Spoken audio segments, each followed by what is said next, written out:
अभी अभी आप लोग सुन रहे थे ना, 2-3 दिन से टीवी पे सुन रहे होंगे कि आईएमएफ के साथ निगोशिएशंस चल रही हैं। सुन रहे थे ना? इसहाक डार साहब पाकिस्तानी कौम की तरफ से आईएमएफ के साथ निगोशिएट कर रहे हैं। तो मैं ये कहना चाहती हूं आप सबको कि शहबाज शरीफ साहब को चाहिए था आईएमएफ के साथ निगोशिएट ना करते, इसहाक डार साहब को चाहिए था आईएमएफ के साथ निगोशिएट ना करते। जो शख्स आईएमएफ के हाथों इस मुल्क को गिरवी रख कर गया, जो अवाम की तबाही का आईएमएफ का मुआहिदा करके आराम से जाके जमान पाक में छुप कर बैठा, उसको लाते, उसको कहते आईएमएफ से मुज़ाकरात करो।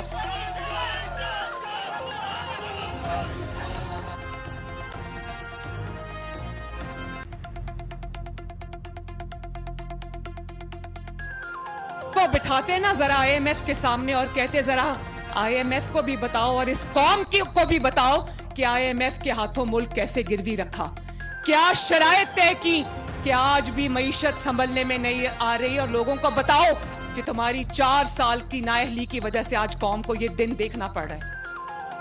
खुद तो आराम से जाके जमान पाक के बंकर में बैठ गया, आवाम के चूल्हे बुझ गए। क्या तकलीफ थी जब 2013 से लेकर 2017 तक नवाज शरीफ ने भी आईएमएफ का एक मुआहिदा भुगताया था, लेकिन दिल में दर्द था नवाज शरीफ के, अवाम का दर्द था।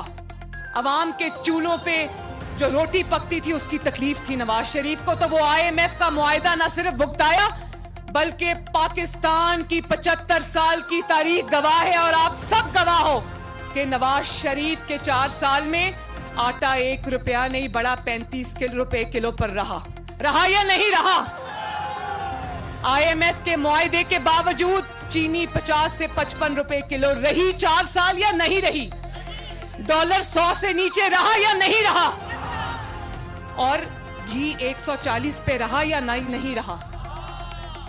और ग्रोथ, पाकिस्तान की ग्रोथ 6% पे जा रही थी, पिछले 4 साल की नाअहली और नालायकी से जमीन के नीचे चली गई, माइनस में ग्रोथ चली गई।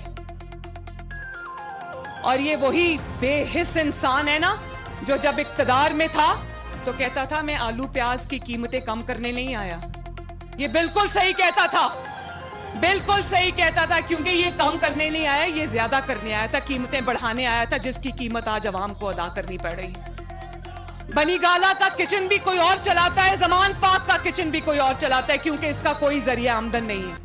ये वो लोग चलाते हैं जो इनको हीरे जवाहरात देते रहे हैं, लेकिन अवाम जो है वो अपने किचन अपनी मेहनत और खून पसीने की कमाई से चलाती है।